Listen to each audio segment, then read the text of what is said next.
मारियोनेट्टा एक रोमांचक और भावुक कहानी है जो एक गुड़िया की दुनिया में घटित होती है। यह कहानी मुख्यतः एक ऐसी गुड़िया की है जिसका नाम मारियोनेट्टा है, जो लकड़ी की बनी हुई है और धागों से संचालित होती है। उसकी चाहत है कि वो स्वतंत्र होकर अपने धागों से मुक्त हो सके और खुद से चल सके। मारियोनेट्टा एक कठपुतली कलाकार के पास रहती है जो उसे अपने शो में इस्तेमाल करता है।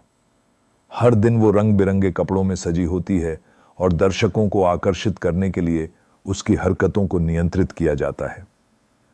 मारियोनेट्टा को हमेशा यह लगता है कि उसे बस एक खिलौना बनाकर रखा गया है और उसकी खुद की कोई इच्छा नहीं है।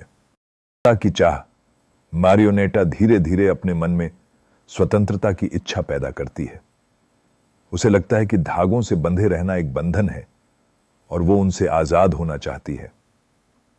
एक रात जब सभी सो रहे होते हैं, वह अपने मन में यह दृढ़ निश्चय करती है कि उसे अपनी आजादी हासिल करनी है।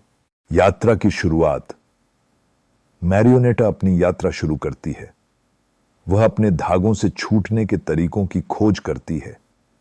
वह देखती है कि अन्य कठपुतलियों की भी वही स्थिति है, लेकिन उनमें से किसी में भी उसे देखकर स्वतंत्रता पाने की ललक नहीं है। मारियोनेट्टा अकेले ही अपनी यात्रा पर निकल पड़ती है। मुश्किलों का सामना। रास्ते में मारियोनेट्टा को कई कठिनाइयों का सामना करना पड़ता है। उसे समझ नहीं आता कि बिना धागों के वह कैसे चलेगी और कैसे अपना रास्ता तय करेगी, लेकिन उसकी इच्छा इतनी प्रबल होती है कि वह हर बाधा को पार करती है।